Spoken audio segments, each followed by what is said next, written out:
मुल्क नहीं चलता तो मार्शल लॉ लगा दें। बलूचिस्तान अवामी पार्टी के रहनुमा खालिद मक्सी अपने ही हुकूमती इत्तेहाद पर बरस पड़े। कहा, कौम लटकी हुई है, न इधर है न उधर है। हुकूमत में जब आए तो कोशिश थी कि लोगों के लिए अच्छा करेंगे, लेकिन अब हमारी कैफियत ये है कि हम सख्त फैसले नहीं कर पा रहे। खालिद मक्सी ने हुकूमत को तनकीद का निशाना बनाते हुए कहा कि जब सख्त फैसले नहीं करने तो मार्शल लॉ लगा दो और फौज को कहो कि वो हमें मुल्क संभाल कर दे दे।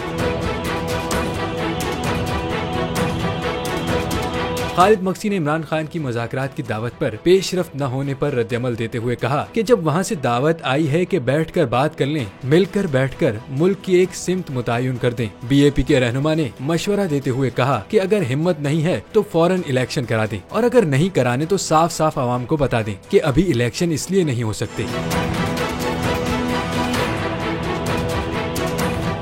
तो नजर आ रहा है सामने लिखा हुआ जुल्म मिटने के लिए दो चीजों से मिटेगा भाई।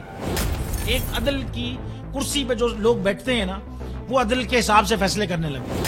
दूसरा, कौम निकल खड़ी उस जुल्म के खिलाफ, तो जुल्म खत्म हो जाएगा। या इन दोनों में से कोई एक चीज हो जाए या दोनों हो जाए। अगर 420 का मुकदमा था, उस वक्त अदलिया में जो लोग बैठे हुए केस देख रहे थे, वो पूछते ना, यार चीट हुआ कौन है?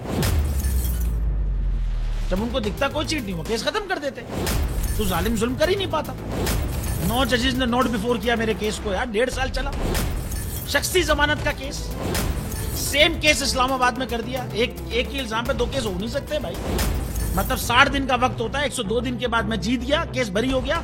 102 दिन के बाद अपील फाइल की, एक्सेप्ट कर ली। नहीं करते ना एक्सेप्ट, खत्म हो जाता ना जुल्म यार।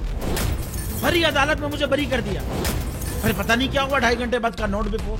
मैं नहीं सुनता ये केस, खड़े रहते अपने फैसले, मिट जाता जुल्म।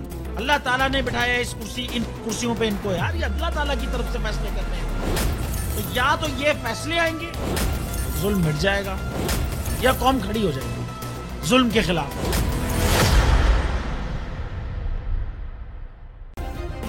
सब्सक्राइब करें और बेल दबाएं ताकि कोई खबर रह न जाए।